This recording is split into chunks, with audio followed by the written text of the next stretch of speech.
Hello everyone, स्वागत है बच्चों आप सबका हमारे इस नए लेक्चर में ट्रिग्नोमेट्री के। और बच्चों, जैसा आपको पता है कि लास्ट लेक्चर में हमने एक बहुत बड़ा सा ट्रिग्नोमेट्रिक टेबल बनाया था और उसके बाद मैंने उसके हाइलाइट्स के रूप में आपको पहला ग्राफ बताया था, जिस ग्राफ को देखकर मैंने आपको कुछ चीज़ें समझाई थी। तो मैं दोबारा उसी ग्राफ वाले पोर्शन को बच्चों अपने आगे कंटिन्यू करूँगा। तो हमने लास्ट लेक्चर में जो ग्राफ देखा था बच्चों, वो देखा था साइन का, और मैंने आपको बताया था कि साइन का जो ग्राफ होता है उसका कुछ ऐसा पैटर्न होता है, कुछ इस पैटर्न का वो ग्राफ बनता है बच्चों साइन का। अगर आप यहाँ बैक ट्रेस करेंगे तो ये कुछ ऐसा होगा, ठीक है ना। आप चाहें तो इसको बहुत अच्छे से आपकी एनसीईआरटी बुक्स में या जिस भी इंस्टीट्यूट का मटेरियल आपके पास है उसमें या इंटरनेट में आप देख सकते हैं। इस तरीके का ग्राफ होता है साइन एक्स का, जिसमें मुझे ये बात पता होती है साइन एक्स के ग्राफ में कि अगर हम ध्यान से देखें तो साइन एक्स का बच्चों जो ग्राफ होता है वो यहाँ पर π/2 आता है 90 डिग्री, यहाँ पर पाई आता है, यहाँ पर 3π/2 आता है, यहाँ पर 2π आता है। बेसिकली ये 0 से 2π तक की अगर मैं खास बात करूँ, 0 से 2π तक की, तो मुझे ये बात समझ में आती है कि 0 से π/2 तक मेरा पहला क्वाड्रेंट है, π/2 से पाई तक मेरा दूसरा क्वाड्रेंट है, पाई से 3π/2 तक तीसरा क्वाड्रेंट है और 3π/2 से 2π तक चौथा क्वाड्रेंट है। तो हम सबको ये बात तो पता ही है कि साइन का जो बच्चों ग्राफ होता है, साइन का ग्राफ पहले और दूसरे क्वाड्रेंट में पॉजिटिव होता है। याद करिए, आपने बनाया था कि sine is positive in the first and the second quadrant. तो मुझे देखिए ये पॉजिटिव दिख रहा है, ये पॉजिटिव है, एक्स एक्सिस के ऊपर है। और तीसरे और चौथे क्वाड्रेंट में बच्चों साइन का जो वैल्यू होता था वो नेगेटिव होता था। तो मैं ये देख पा रहा हूँ कि तीसरे और चौथे क्वाड्रेंट में साइन क्या है, नेगेटिव। अब अगर मैं इस बात को समझूं तो देखो, अगर आप उस टेबल को ध्यान से देखेंगे तो उस टेबल में आप पाएंगे कि 0 से 90 डिग्री तक साइन बढ़ रहा है, 90 से 180 तक साइन घट रहा है लेकिन है पॉजिटिव ही, 180 से 270 तक भी फर्दर घट रहा है, अब नेगेटिव में घट रहा है, और फिर 270 से 360 डिग्री तक बढ़ रहा है लेकिन है नेगेटिव ही, और फाइनली 360 डिग्री पर वो जाकर हो जाता है 0, जो आपको दिख रहा है। और मैंने आपको बच्चों ये भी समझाया था कि आपको ये बात समझनी पड़ेगी कि अगर मैं इतना हिस्सा बस देखूं, अगर बच्चों मैं सिर्फ और सिर्फ इतना हिस्सा देखूं, तो ये वाला जो मुझे पोर्शन दिख रहा है, बेसिकली यही ग्राफ आगे पीछे कॉपी पेस्ट हो रहा है, यही वाला ग्राफ, यही वाला पोर्शन। तो मतलब कि मैं ये बोल सकता हूं कि आफ्टर अ पीरियड ऑफ 2π, हर फंक्शन का कोई ना कोई पीरियड होता है ट्रिग्नोमेट्री में, तो हर 2π के इंटरवल के बाद आप बोल सकते हैं कि आपको ग्राफ एक जैसा दिखेगा। आफ्टर एवरी 2π इंटरवल आप बोल सकते हैं कि आपका ग्राफ एक जैसा दिखेगा। 2π से पहले जैसा दिख रहा था वैसे ही 2π के बाद भी दिखेगा, ठीक है। इस तरीके से आप बोल सकते हैं क्योंकि ये बहुत क्लियरली विजिबल है। और यही एक वजह है जिसके वजह से या जिसके लिए हमने जो ट्रिग्नोमेट्री का टेबल बनाया वो सिर्फ और सिर्फ 0 से 2π तक बनाया। सिर्फ यही एक रीज़न है कि 0 से 2π तक हमने क्यों बनाया, क्योंकि हमें पता है कि आफ्टर द इंटरवल ऑफ 2π वही तो वैल्यूज़ रिपीट करेंगी। अगर ग्राफ मेरा वही वाला रिपीट करेगा तो वही वैल्यूज़ रिपीट करने वाली हैं। इसके बाद जो मुझे काम की बच्चों एक बात करनी थी, और जो मैंने आपको लास्ट लेक्चर में भी बताया था, वो ये था कि साइन एक्स का अगर आप ग्राफ देखोगे तो वो हमेशा 1 या उससे छोटा होता है और -1 या उससे बड़ा होता है, ऑलवेज। आप देख सकते हैं ये ग्राफ जो है इन दो वैल्यूज़ के बीच में कंस्ट्रक्टेड है। मैंने यहाँ पर एक लाइन भी बनाई थी, है ना, मैंने यहाँ पर लाइंस बनाई थी पिछले वाले लेक्चर में, अगर आप देखेंगे तो साइन एक्स की वैल्यू क्योंकि दो वैल्यूज़ के बीच में बंधी हुई है, इसलिए इसे आप बाउंडेड फंक्शन भी कहते हैं, उसके अलावा जो हम इसमें और चीज़ समझ सकते हैं वो क्या है, आप देख सकते हैं बच्चों कि 0 से लेकर 90 डिग्री तक, 0 से लेकर 90 डिग्री तक, 0 से लेकर 90 डिग्री तक देखो साइन का ग्राफ कैसा है, इंक्रीजिंग है, ये ग्राफ बढ़ रहा है, इट इज़ इंक्रीजिंग। ये वाला पॉइंट मैं आपको पिछले लेक्चर में नहीं बोला था, अभी बोल दे रहा हूँ। 0 से 90 डिग्री तक अगर आप देखेंगे तो साइन का ग्राफ इंक्रीजिंग है। 90 डिग्री से लेकर 180 डिग्री तक साइन का ग्राफ डिक्रीजिंग है। 180 डिग्री से लेकर 270 डिग्री तक साइन का ग्राफ फर्दर डिक्रीजिंग है। डिक्रीजिंग मतलब वैल्यूज गिरते जा रही हैं। और लास्ट है बच्चों 270 डिग्री से लेकर 360 डिग्री तक साइन का ग्राफ इंक्रीजिंग है। ये बात है जो हमें समझनी है। ये वाली चीज़ भी हमें अच्छे से समझकर रखनी है कि कब इंक्रीजिंग है कब डिक्रीजिंग है। इंक्रीजिंग बोलने का मतलब क्या है? इंक्रीजिंग बोलने का मतलब ये है बच्चों कि जैसे जैसे आप x बढ़ाते जाएंगे वैसे वैसे साइन x बढ़ता जाएगा। जैसे 0 से अगर मैं 90 डिग्री तक की बात करूं तो जैसे जैसे x बढ़ रहा है वैसे वैसे साइन x बढ़ रहा है। मतलब कि आप बोल सकते हैं कि सबसे बड़ा साइन ऑफ मतलब सबसे छोटा साइन ऑफ 1 डिग्री होगा, फिर साइन ऑफ 2 डिग्री होगा, फिर साइन ऑफ 3 डिग्री होगा और सबसे बड़ा साइन ऑफ 90 डिग्री होगा। क्योंकि जैसे जैसे आप आगे बढ़ते जाएंगे वैसे वैसे देखिए साइन का ग्राफ बढ़ता जा रहा है। तो आप इस तरीके से लिख सकते हैं। ये सब चीज़ ग्राफ से आप निकाल सकते हैं। वैसे ही मान लो अगर हम साइन 91 से साइन 180 की बात करें तो साइन 91 अब बच्चों जो होगा साइन 91 और यहाँ पर देख लो ये डिक्रीजिंग ग्राफ है, ये डिक्रीजिंग ग्राफ है। तो अगर इसका ग्राफ का मैं नेचर बोलो तो साइन 91 बड़ा होगा साइन 92 से, ये बड़ा होगा साइन 93 से और ये सब बड़े होंगे साइन 180 डिग्री से। क्योंकि साइन ऑफ 180 डिग्री तो क्या होता है? 0 होता है। साइन ऑफ 91 डिग्री तो कहाँ पर होगा? यहाँ पर कहीं पर होगा, सबसे बड़ा होगा वो। इस तरीके से आप बोल सकते हैं। तो आई बिलीव आपको बच्चों ये बेसिक पॉइंट तो समझ में आ रहा होगा कि हो क्या रहा है, ग्राफ का मतलब क्या है, मैं आपको क्या समझाना चाह रहा हूँ। मुझे लगता है कि एक क्लियर पिक्चर आपके माइंड में होगी। इसके अलावा मैंने आपको कुछ ट्रिग्नोमेट्रिक इक्वेशन की भी बात बताई थी। अगर आपको समझ में आया होगा वो तो बहुत अच्छी बात है। अगर आपको मान लीजिए थोड़ा भी दिक्कत आया होगा, जिस तरीके से मैं जनरल इक्वेशन लिख रहा था 2n पाई प्लस करके, तो कोई प्रॉब्लम की बात नहीं है, हम वो ट्रिग्नोमेट्रिक इक्वेशन में पढ़ेंगे। लेकिन ये बात आपको समझ में आनी चाहिए कि साइन ऑफ n पाई हमेशा 0 होता है। आप देख सकते हैं, देखो 0 पे 0 है, पाई पे 0 है, 2 पाई पे 0 है, 3 पाई पे 0 है, माइनस पाई पे 0 है, हमेशा 0 होगा, है ना। 3 पाई पे 0 है, 4 पाई पे 0 है, इस तरीके से ये हमेशा 0 होगा। तो साइन ऑफ n पाई 0 होता है जहाँ पर n belongs to an integer. आप i लिख सकते हैं या आप इसको z भी लिख सकते हैं, एक ही बात। जहाँ पर n क्या होता है? एक इंटीजर होता है, ठीक है।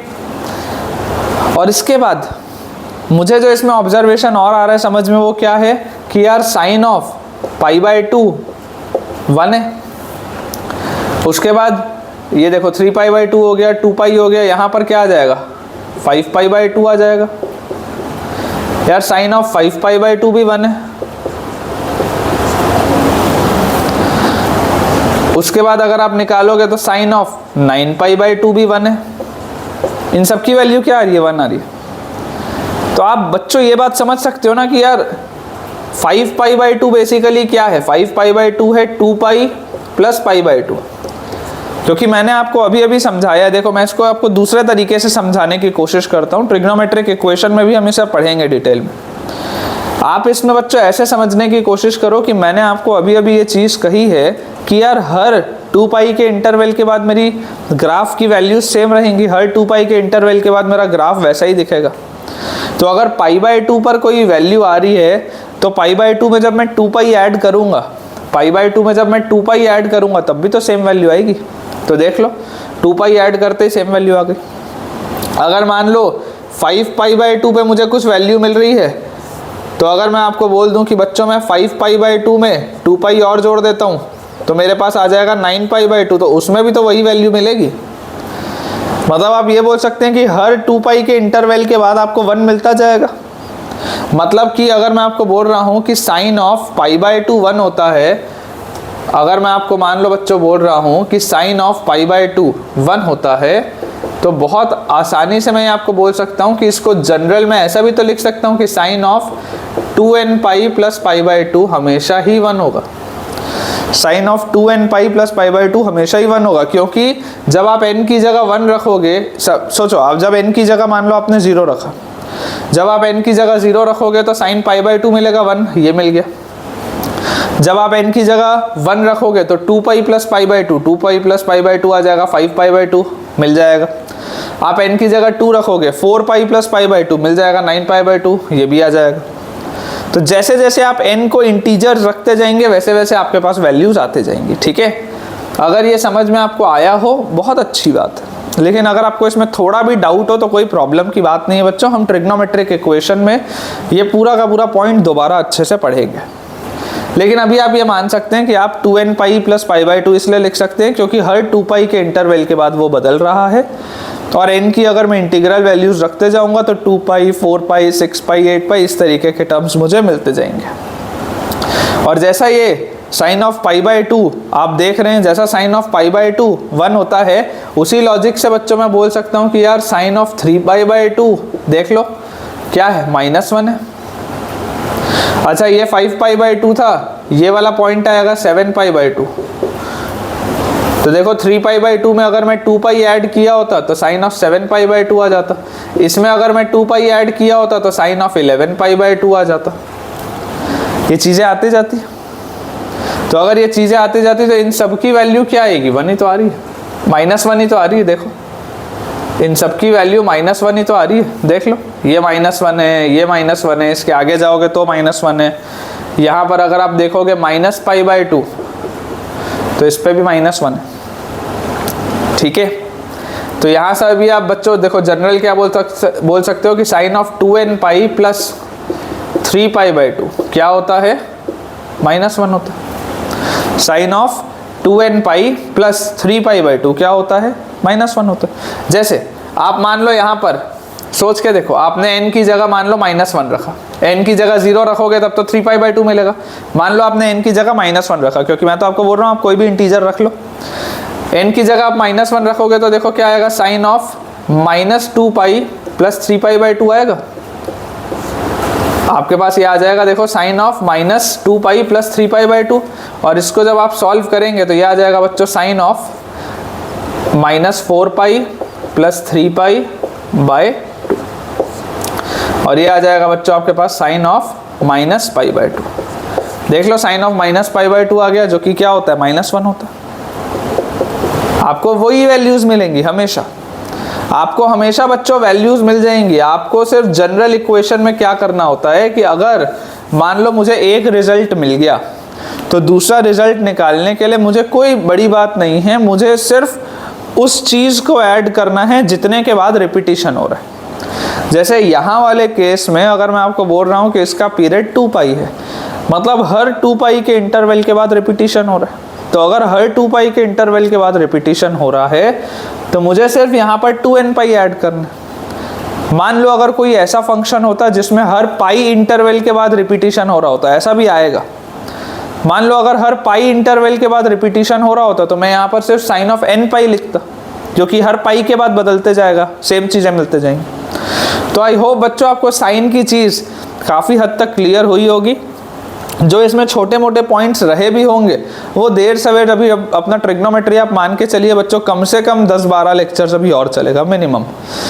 तो अगर मान लीजिए कुछ छूटा भी होगा तो कोई बहुत प्रॉब्लम की बात नहीं है, हम बहुत आसानी से उसमें कवर कर लेंगे, ठीक है ना।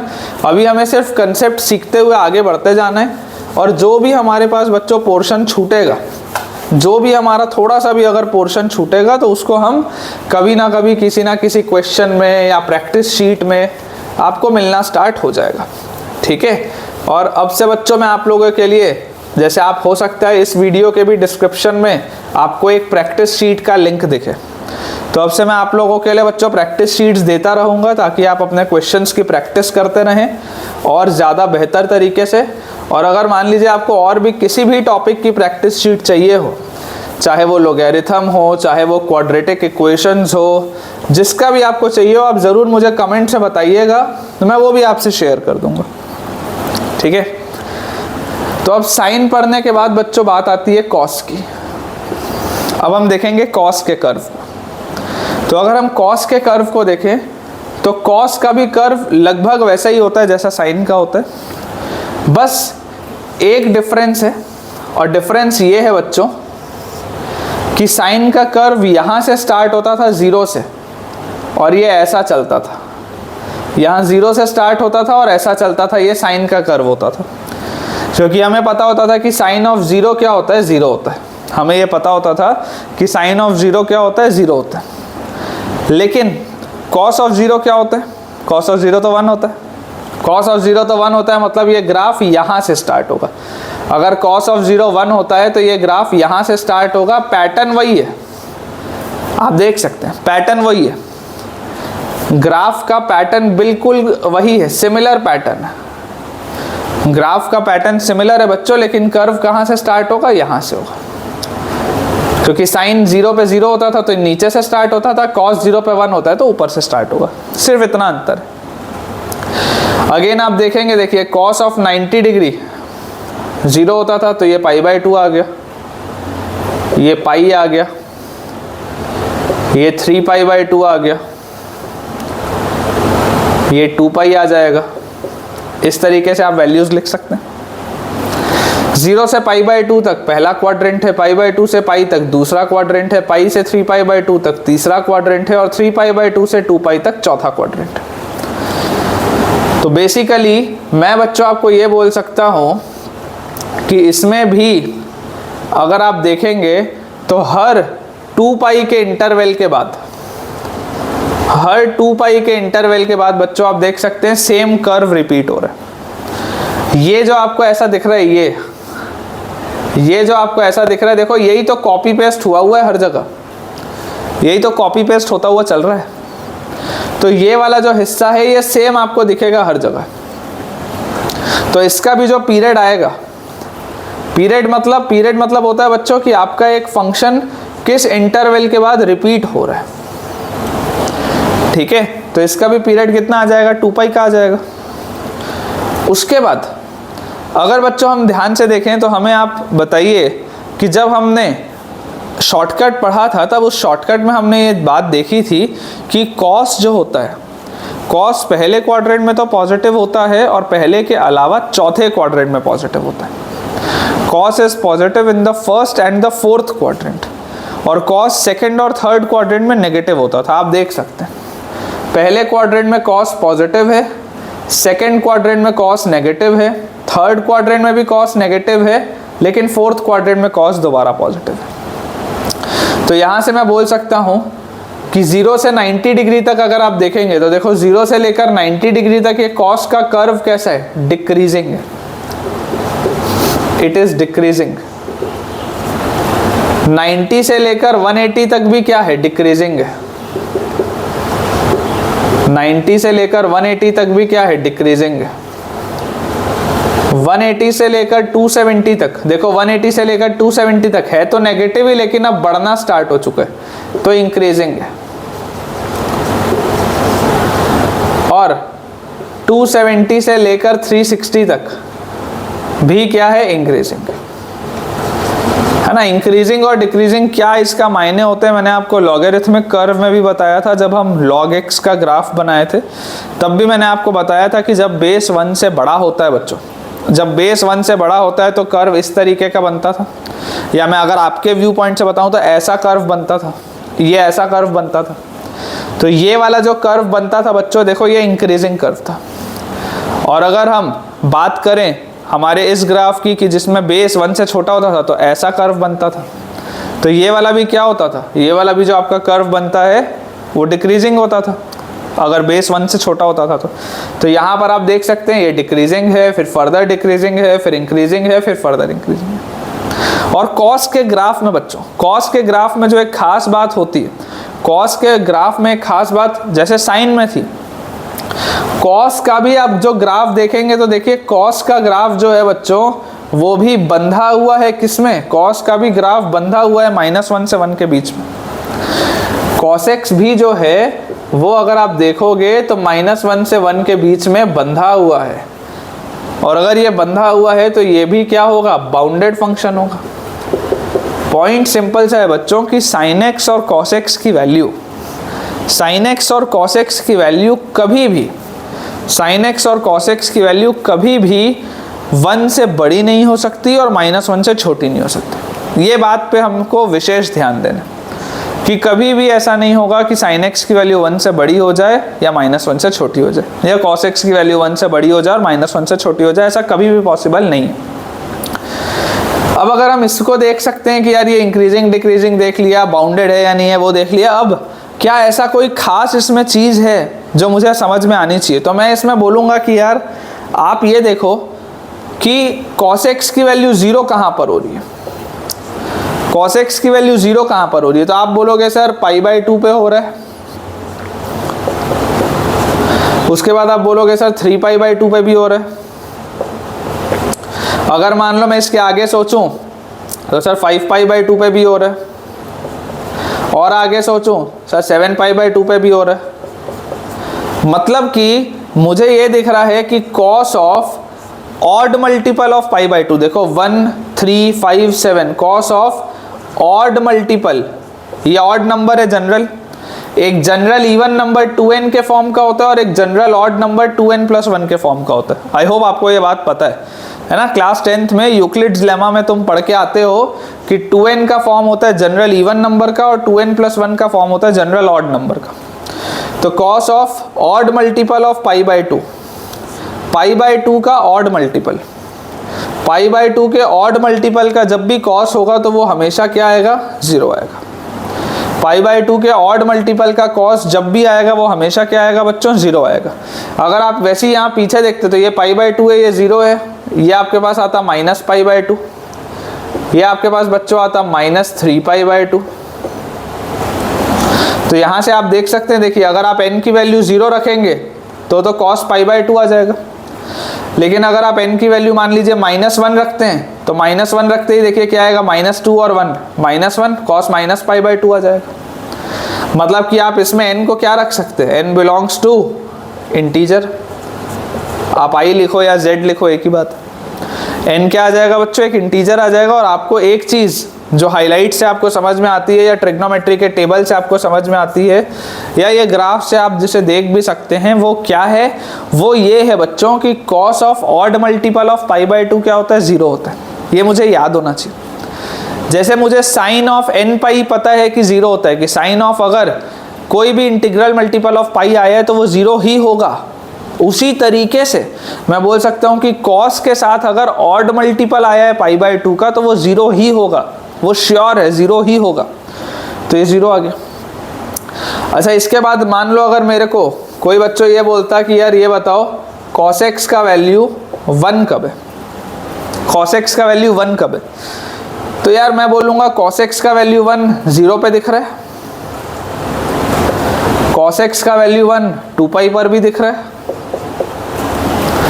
cos x का वैल्यू 1 देखो ये 2π है, ये आपके पास 5π/2 है, ये 3π है, ये आपके पास 7π/2 है, ये आपके पास 4π है। देखो 4π पर भी वैल्यू क्या है? 1 है। जिसको आप ऐसे भी सोच सकते हो कि यार cos का भी तो ग्राफ हर 2π के इंटरवल के बाद सेम रहता है, cos का भी तो ग्राफ हर 2π के इंटरवल के बाद सेम रहता है। तो अगर हर 2π के इंटरवल के बाद सेम रह रहा है तो यार अगर 0 पे कोई वैल्यू आ रही है तो 2π पे भी तो वही वैल्यू आएगी, 4π पे भी आएगी, 6π पे भी आएगी, -2π पे भी आएगी, सब पे आएगी वो वैल्यू। तो मैं इन जनरल क्या बोल सकता हूँ कि cos of even integers of pi या even integral multiples of pi, cos of even integral multiples of pi 0, 2nπ, 2π, 4π, 6π, 8π, -2π, -4π, इस तरीके के इवन इंटीजर्स जो मल्टीपल होंगे पाई के, cos of even integral multiple of pi क्या होता है? 1 होता है। जहां पर आप n को क्या रख सकते हैं बच्चों? n belongs to integer, n belongs to integer. ये आती है हमको बात समझ में। अच्छा, अगर मान लो कोई मुझे बोलता है कि यार cos की वैल्यू -1 कहाँ होती है? cos की वैल्यू -1 कहाँ होती है? तो मैं क्या बोलूँगा यार -1 होते हुए तो मुझे पाई पर दिख रहा है। अच्छा, अगर पाई पर दिख रहा है तो 3π पर भी दिखना चाहिए। देखो दिख रहा है क्या? 3π पर भी दिख रहा है। अच्छा, 3π पर दिख रहा है तो 5π पर भी दिखना चाहिए। दिख रहा है क्या? 5π पर भी दिख रहा है। अच्छा पाई पर दिख रहा था तो इधर माइनस पाई पर भी दिखना चाहिए, पाई से 2 पाई आगे भी दिखेगा, पाई से 2 पाई पीछे भी दिखेगा, तो माइनस पाई पर भी दिख रहा है। मतलब कि बच्चों मैं यहाँ पर ये बोल सकता हूँ कि cos of odd multiples of pi क्या होता है, -1 होता है। Cos of even multiples of pi क्या होता है, 1 होता है। और cos of odd multiples of pi क्या होता है, -1 होता है। ये बहुत बेसिक सी चीज़ें बच्चों। अभी आपको ज़रूर ऐसा लग रहा होगा कि सर ये तो बहुत ही कॉम्प्लिकेटेड है, बहुत ही डिफ़िकल्ट है, ऐसा है वैसा है। लेकिन आप सच बोलो कि यार कल के लेक्चर में जब तुमने साइन पढ़ा तो तुमको थोड़ा नया लगा, लेकिन आज के लेक्चर में जब मैंने साइन को ही दोबारा पढ़ाया तो तुमको सब कुछ समझ में आया। कैसे आ गया सब कुछ समझ में? क्योंकि कल तुम साइन का लेक्चर एक बार पढ़ चुके थे, तो तुम्हारा माइंड रेडी था उस बात को समझने के लिए कि साइन का ग्राफ ऐसा होता है, π/2, पाई 3 π/2, 2 पाई ऐसे वैल्यूज आती हैं, तो तुम्हारा माइंड रेडी था। इसके लिए अभी तुम्हारा माइंड रेडी नहीं है, लेकिन अगर तुम कल इसी चीज़ को दोबारा देखोगे ना तो तुम्हारे माइंड को पता है कि यार ऐसी कोई चीज़ आने वाली है, तो अलर्ट मोड में रहना पड़ेगा। तो आपको अपने माइंड को ऐसे थोड़ा सा ब्लफ करना आना पड़ेगा ना, सीखना पड़ेगा। तो ये हो जाएगा बच्चों कॉस का पूरा चीज़। कॉस के ग्राफ में काफ़ी सारी मैंने आपको चीज़ें बता दी। आपने अगर टेबल देखा होगा तो टेबल से भी आप कई सारी चीज़ें समझ पा रहे होंगे। पहले और चौथे क्वाड्रेंट में कॉस पॉजिटिव दिख रहा है, दूसरे और तीसरे में कॉस नेगेटिव दिख रहा है, और ये तमाम हमने काफ़ी सारी चर्चा कर ली है। साइन हो गया है, कॉस हो गया है। अब बच्चों हम करेंगे टैन का ग्राफ। टैन का ग्राफ देखते हैं। टैन का ग्राफ थोड़ा सा अलग तरीके का है, क्योंकि अगर आप ट्रिग्नोमेट्री वाला वो टेबल देख रहे होंगे तो आपको ये दिख रहा होगा कि टैन का ग्राफ कभी कभी अनडिफाइंड भी होता है। अनडिफाइंड मतलब इनफाइनाइट होना, अनडिफाइंड मतलब इनफाइनाइट होना। तो कभी कभी आप देखेंगे टैन का ग्राफ अनडिफाइंड भी हो जाता है या इनफाइनाइट भी हो जाता है। और जैसे आपको दिख रहा होगा कि टैन का ग्राफ कभी कभी √3 भी वैल्यू लेता है, कभी कभी -√3 भी वैल्यू लेता है। तो √3 तो 1 से बड़ा होता है, -√3 -1 से छोटा होता है। तो पॉइंट कैसा है बच्चों कि इसका ग्राफ थोड़ा सा अलग बनेगा। जैसे ट्रिग्नोमेट्री के टेबल में हमें ये बात दिख रही थी कि साइन और कॉस हर जगह डिफाइंड था, हर एंगल के लिए साइन और कॉस की कोई ना कोई वैल्यू आ रही थी। लेकिन टैन में वैसा नहीं, टैन में वैसा नहीं। आप अगर टैन का बच्चों ग्राफ देखेंगे, बहुत ध्यान से आप इसको समझने की कोशिश कीजिएगा, क्योंकि इसमें एरर होता है। पहले मुझे बना लेने दीजिएगा, उसके बाद आप लोग बनाइएगा बच्चों, ठीक है ना। पहले मैं इसको बना लेता हूँ, क्योंकि इसको ट्रेस करने में गलतियाँ होती हैं, लोगों से गलतियाँ हो जाती हैं इसको ट्रेस करने में, इसलिए मुझे आप एक बार इसे बना लेने दीजिए, उसके बाद मैं आपको ये बताता हूँ। अगर हम बच्चों टैन की बात करें, ये डॉटेड लाइंस मैंने क्यों बनाई हैं अभी आपको पता चलेगा। ये 0 है, ये π/2 है, यहाँ बीच में कहीं पर पाई आएगा, ये 3 π/2 है, और इसके बाद यहाँ पर ऐसा बना लेते हैं अपन, यहाँ बीच में कहीं पर 2 पाई आएगा, ये -π/2 है, यहाँ -पाई आएगा, और यहाँ पर आएगा -3 π/2। इतना सफिशिएंट होगा इस ग्राफ को ट्रेस करने के लिए। पहले मैं आपको ग्राफ बना देता हूँ, बता देता हूँ, क्योंकि ग्राफ कैसे बनता है बच्चों, देखो आप इस बात को समझो कि ग्राफ बनता है बहुत सारी वैल्यूज़ को एक एक करके प्लॉट करके ऐसा पूरा ऐसे ट्रेस किया। जैसे वो बचपन में, हमारे बचपन में तो आता था, आपके बचपन का मुझे पता नहीं, कि एक वो ना दैनिक भास्कर के अंदर एक कुछ आता था, एक बुकलेट जैसी आती थी जिसमें वो जॉइनिंग द डॉट्स करके ऐसे कुछ होता था। तो इस तरीके की एक चीज़ आती थी, तो उससे हम ऐसे डॉट्स को जोड़ते जाते थे और एक बढ़िया से फिर ड्राइंग बन जाती थी। तो उसी तरीके का होता है कि देखो, जब आपने क्लास 9th में और 10th में लीनियर इक्वेशन पढ़ा था, pair of linear equation in 2 variable, तब आपको हमेशा पता होता था कि यार pair of linear equation in 2 variable का तो ग्राफ स्ट्रेट लाइन आता है, और एक स्ट्रेट लाइन बनाने के लिए तो मुझे कितने पॉइंट्स चाहिए, सिर्फ 2 पॉइंट्स चाहिए। 2 पॉइंट्स निकालो और दोनों को ज्वाइन कर दो एक स्ट्रेट लाइन से, यही उसका ग्राफ होता था।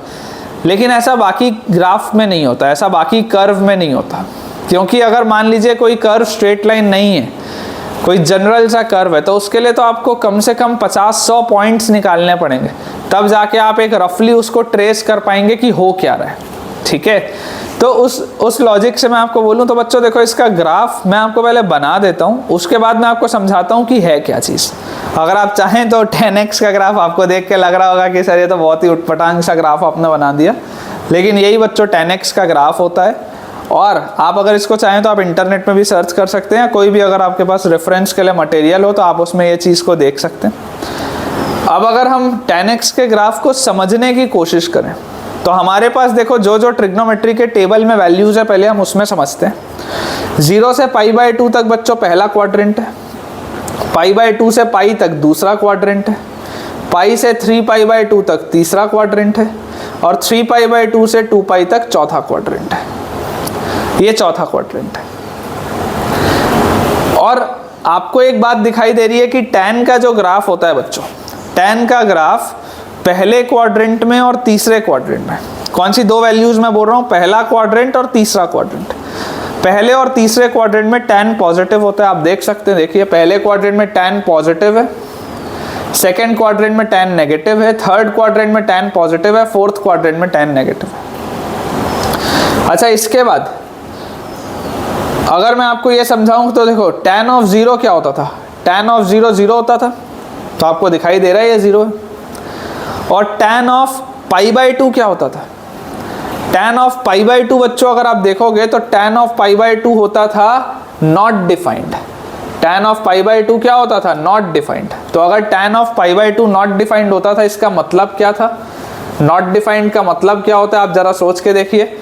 मैं आपको इनफाइनाइट का या नॉट डिफाइंड का मतलब समझाता हूं। देखो, जब आप बोलते हो tan ऑफ π/2, तो tan ऑफ π/2 का मतलब होता है बच्चों sin of π/2 upon cos of π/2। ये इसका मतलब होना चाहिए, लेकिन हम इसको क्या बोलते हैं, हम इसको बोलते हैं दैट दिस इज अनडिफाइंड या दिस इज नॉट डिफाइंड। हम इसे नॉट डिफाइंड क्यों बोलते हैं, क्योंकि cos ऑफ π/2 जो होता है ये हो जाता है 0, और हमने बचपन से पढ़ा है कि डिनोमिनेटर में कभी भी 0 नहीं आना चाहिए, क्योंकि ये तो 1/0 हो जा रहा है। इसलिए आप इसको बोलते थे दैट दिस इज अनडिफाइंड, है ना, दिस इज अनडिफाइंड, आप ये चीज बोलते थे। अब अगर बच्चों मैं आपको एक चीज समझाऊं, बहुत ध्यान से आप समझने की कोशिश करिएगा कि यार cos of 90 degree, cos of 90 degree 0 होता है, तो cos ऑफ 89.999999 मतलब 90 से जस्ट छोटा, 89.999999 अगर मैं बोलूं cos ऑफ 89.9999 इस तरीके का, इतना डिग्री, तो ये तो आप बोल सकते हो कि एग्जैक्टली 0 तो नहीं होगा, क्योंकि cos ऑफ 90 डिग्री 0 होता है, cos ऑफ 89 डिग्री 0 नहीं होता, cos ऑफ 90 डिग्री 0 होता है। ये बहुत छोटी क्वांटिटी होगी, अप्रोक्सीमेटली 0 के बराबर होगा, लेकिन 0 नहीं होगा, बहुत छोटा होगा, वेरी वेरी स्मॉल। मैं आपको बेटा समझाने की कोशिश कर रहा हूं कि जब मैं कोई चीज को अनडिफाइंड बोलता हूं या इनफाइनाइट बोलता हूं, उसका मतलब क्या है। ये जो भी वैल्यू होगी this will be very very small. तो अगर this value is very very small, तो आप सोचो 1 के नीचे अगर एक वेरी वेरी स्मॉल क्वांटिटी आ जाए तो पूरी चीज कितनी बड़ी हो जाएगी, बहुत बड़ी, क्योंकि डिनोमिनेटर में नंबर जितना छोटा होगा ओवरऑल उतना बड़ा होगा, डिनोमिनेटर में नंबर जितना बड़ा होगा ओवरऑल उतना छोटा होगा। तो अगर मैं डिनोमिनेटर में बोलता हूं कि चलो मैं 90 डिग्री तक तो नहीं पहुंच सकता, आप देख लो 90 डिग्री पर मैं पहुंचा नहीं हूं, मैं उसकी तरफ जा रहा हूं, मैंने एक बार भी 90 डिग्री वाली इस लाइन को काटा नहीं है, आप देख सकते हैं। आप चाहें तो जूम करके देख सकते हैं, आप इसको जूम करके देख सकते हैं, मैं इस लाइन के इसको करीब लेकर जा रहा हूं, काटा नहीं उस लाइन को। मैंने ये नहीं किया कि ये 90 डिग्री वाली लाइन थी और ये मेरा ये ग्राफ ऐसे काट दिया, ऐसा नहीं किया मैंने, ये गलत है, ये नहीं किया बच्चों मैंने। आप ध्यान से देखिए, मैं इसके करीब लेके जा रहा हूं, मतलब कि मैं 90 डिग्री के पास जैसे जैसे जाता जाऊंगा, मैं जैसे जैसे 90 डिग्री के पास जाता जाऊंगा, वैसे वैसे जैसे जैसे मैं 90 डिग्री के पास जाता जाऊंगा वैसे वैसे ये नंबर बहुत छोटा होता जाएगा। और अगर ये वाला नंबर बहुत छोटा होता जाएगा तो ये पूरी चीज़ बहुत बड़ी होते जाएगी। और अगर कोई चीज़ बहुत बड़ी होते जाती है तो वो किसकी तरफ जाती है? इनफाइनाइट की तरफ, क्योंकि ये जो वाई एक्सिस आपने बनाया है, वाई एक्सिस के टॉप में क्या है? इनफाइनाइट। आप इनफाइनाइट पर पहुंच नहीं सकते, पहुंचने की कोशिश कर सकते हैं। आप 90 डिग्री एग्जैक्टली रख नहीं सकते, लेकिन आप 90 डिग्री के करीब आ सकते हैं। तो आप इधर 90 डिग्री के करीब आएंगे और ये पूरी चीज़ इनफाइनाइट के करीब जाएगी। इसलिए ये बोला जाता है कि एग्जैक्ट 90 डिग्री पे अनडिफाइंड होता है। एग्जैक्ट 90 डिग्री पे अनडिफाइंड होता है tan, लेकिन 90 डिग्री से जस्ट अगर आप छोटा रखोगे कुछ भी तो वो अनडिफाइंड नहीं होगा, वो इनफाइनाइट होगा, वो बहुत बड़ा होगा, आपकी कल्पना से ज़्यादा बड़ा नंबर होगा। ठीक है, ये आई होप आपको थोड़ी सी क्लैरिटी आई होगी। अगर आई है इसमें क्लैरिटी और आज तक अगर आपने इनफाइनाइट का मतलब ऐसे नहीं समझा था तो ज़रूर मुझे आप कमेंट्स में बताइएगा कि आपको बढ़िया से समझ में अगर आया है तो ये आपका पॉइंट हो गया। जब आप 90 के करीब जा रहे हैं तो ये tan का ग्राफ इनफाइनाइट के पास जा रहा है। ठीक है, अब हमें एक चीज़ बच्चों पता है, हमें क्या पता है? हमें ये पता है कि यार 90 डिग्री के तो ये करीब जा रहा है, बिल्कुल सही बात है। यहाँ तक का तो चलो सर ग्राफ समझ में आता है कि 0 पे 0 है। अगर आप मान लो यहाँ पर कहीं पे 30 डिग्री बोलोगे तो 30 डिग्री पर ये 1/√3 होगा। 45 डिग्री बोलोगे तो 45 डिग्री में ये कहीं पर 1 होगा। 60 डिग्री बोलोगे तो 60 डिग्री में ये आपके पास √3 होगा। ये तो आता है सर समझ में, ये ठीक है, इसमें कोई प्रॉब्लम नहीं है कि 1/√3 छोटा है, फिर 1 उससे बड़ा है, फिर √3 उससे भी बड़ा है, तो ये इंक्रीज होते जा रही है वैल्यूज, बिल्कुल सही बात है। लेकिन सर ये ऐसा कैसे हो गया कि यार ये यहाँ पर जा रहा था फिर इधर पे आ गया ग्राफ? 90 डिग्री के जस्ट पहले तक मेरा ग्राफ ऊपर था और 90 डिग्री के जस्ट बाद मेरा ग्राफ नीचे, ऐसा कैसे? तो इसको भी आप एक्सप्लेन बच्चों कर सकते हैं कि देखिए अगर आप मान लीजिए cos ऑफ 90.000000 ऐसा लिखेंगे कोई नंबर, बहुत छोटा नंबर, मतलब लास्ट में मैंने 1 लगाया है, बहुत छोटा नंबर, तो ये भी एग्जैक्टली 0 नहीं है, ये भी एग्जैक्टली 0 नहीं है, ये 0 से बच्चों बहुत ही करीब है। आप ये बात समझिए। देखिए आपने अभी अभी cos का ग्राफ देखा है, आपने अभी अभी cos का ग्राफ देखा है। cos ऑफ 90 डिग्री अगर आप बोलते हैं तो cos ऑफ 90 डिग्री के जस्ट पहले cos था पॉजिटिव और 90 डिग्री के जस्ट बाद cos क्या है? नेगेटिव। तो नंबर अभी भी 0 के करीब होगा, नंबर अभी भी 0 के करीब होगा। This will be very close to 0, this is also very close to 0, लेकिन ये 0 से बड़ा होगा। This will be of course greater than 0, ये 0 से बड़ा होगा। And this will be smaller than 0 या लेसर देन 0, ये 0 से छोटा होगा। This will be a negative thing. हैं दोनों ही 0 के बहुत पास, दोनों ही 0 के बहुत पास है। आप देख सकते हैं इस ग्राफ में 0 के बहुत पास है, लेकिन एक क्वांटिटी पॉजिटिव है और एक क्वांटिटी नेगेटिव है। तो अगर नेगेटिव क्वांटिटी में नीचे ले आऊंगा तो ओवरऑल पूरा का पूरा जो पहले प्लस इन्फिनिटी की तरफ जा रहा था अब कहाँ जाएगा? क्योंकि नेगेटिव क्वांटिटी आ गई तो अब वो माइनस इन्फिनिटी की तरफ जाएगा। तो जो मेरा ग्राफ 90 के जस्ट पहले तक प्लस इन्फिनिटी में जा रहा था, वही ग्राफ अचानक से माइनस इन्फिनिटी की तरफ आ जाएगा। है अभी भी बहुत बड़ी क्वांटिटी, पहले वो बहुत बड़ी क्वांटिटी प्लस में थी, अब वो बहुत बड़ी क्वांटिटी माइनस में है।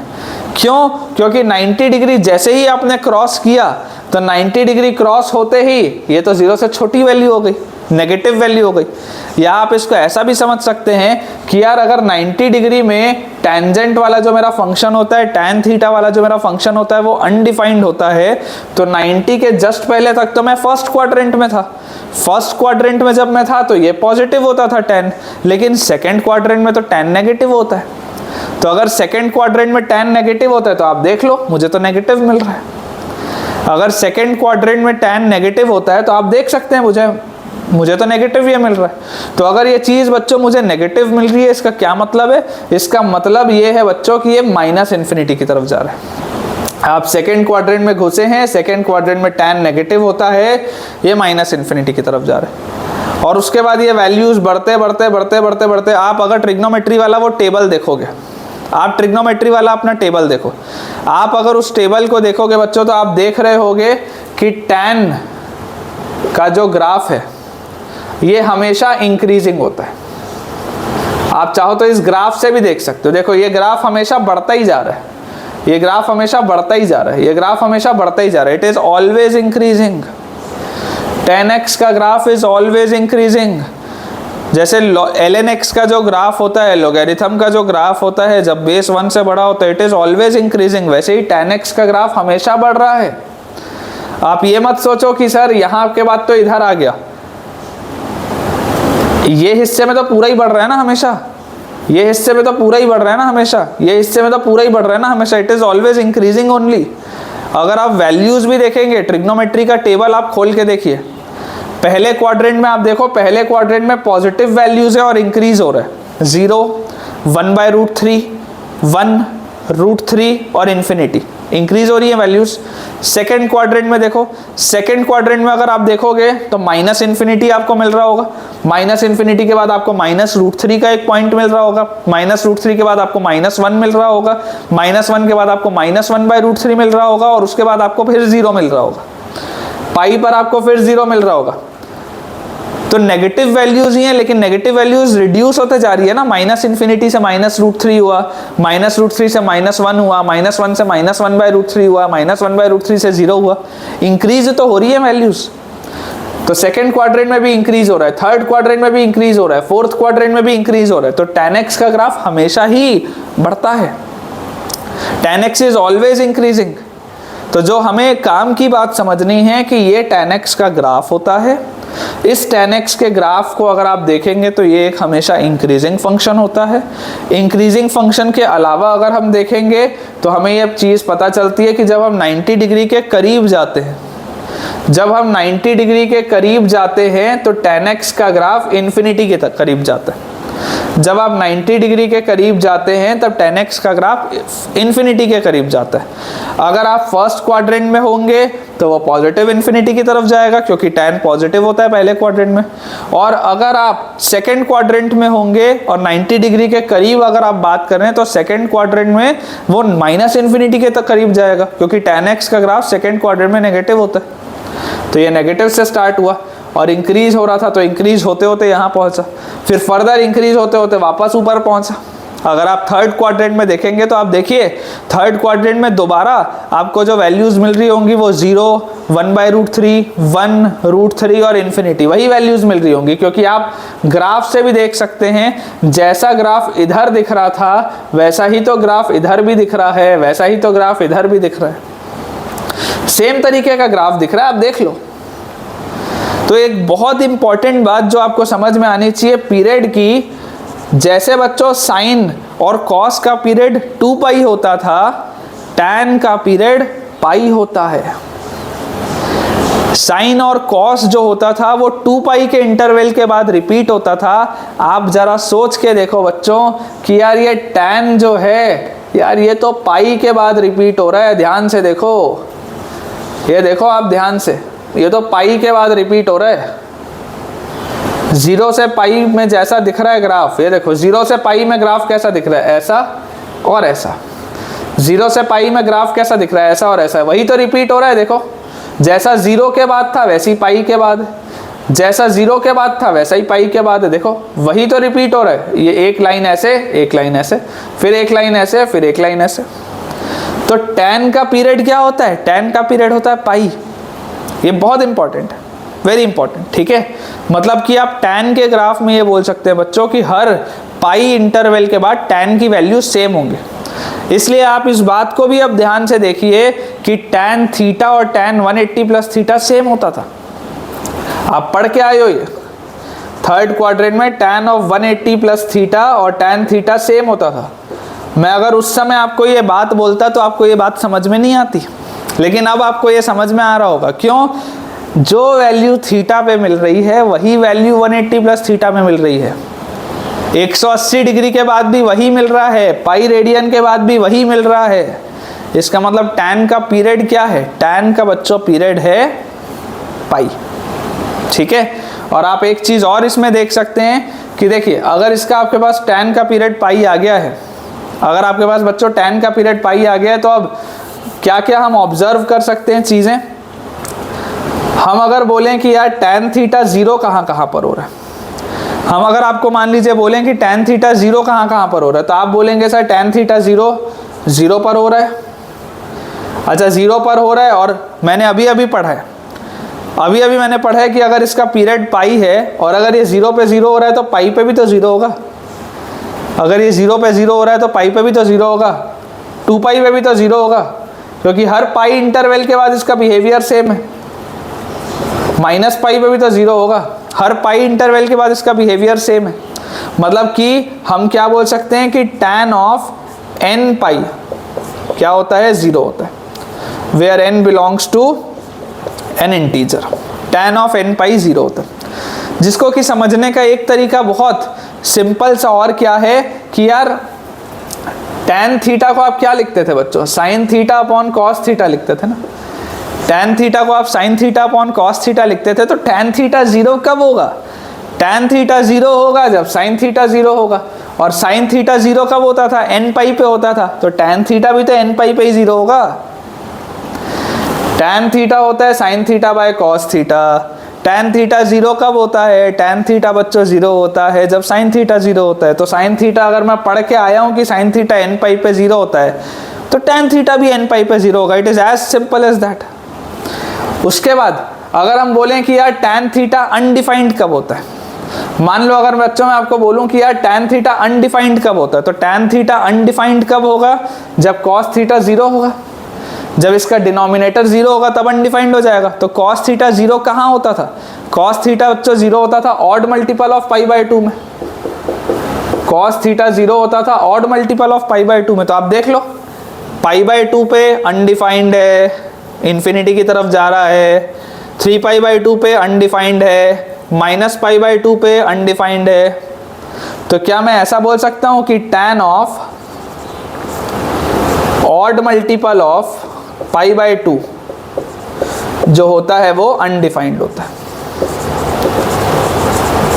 tan of odd multiple of pi by 2 बच्चों जो होता है वो क्या होता है, अनडिफाइंड होता है। दिखाई दे रहा है, बहुत इजीली मुझे ये बात दिखाई दे रही है कि tan of odd multiple of pi by 2 क्या अनडिफाइंड है, क्योंकि odd multiple of pi by 2 में cos 0 हो जाएगा, और अगर cos 0 हो जाएगा तो tan अनडिफाइंड हो जाएगा।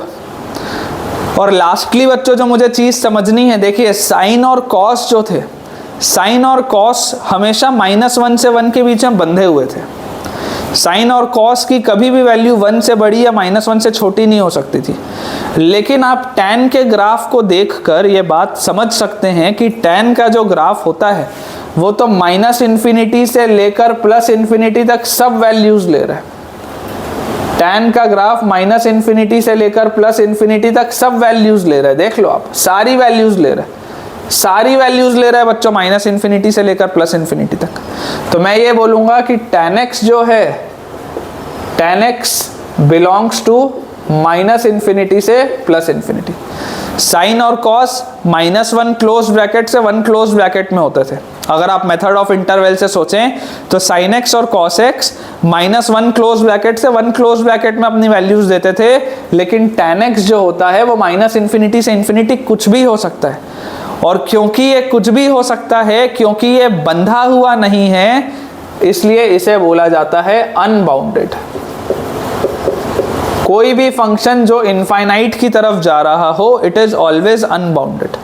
बाउंडेड फंक्शंस वो फंक्शंस होते हैं जिन्हें आप बांध सकते हैं कोई दो पर्टिकुलर वैल्यूज के बीच में, दे आर बाउंडेड। लेकिन अनबाउंडेड मतलब कोई भी ऐसा फंक्शन जो इनफाइनाइट की तरफ जा रहा हो, इट विल बी अनबाउंडेड। ठीक है, तो tan x का बच्चों ग्राफ हमारे पास आ जाएगा, ये सारा का सारा।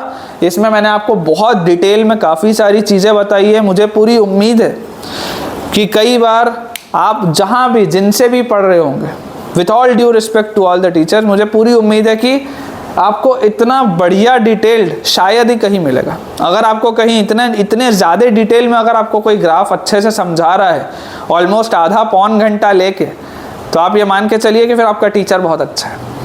और मुझे पूरी उम्मीद है कि आपको ये वाली चीज़ बहुत अच्छे से समझ में आई होगी। ठीक है बच्चों, तो हम आज के लिए अपना लेक्चर इतना ही रखते हैं, क्योंकि ऑलमोस्ट 50 मिनट का लेक्चर हो चुका है।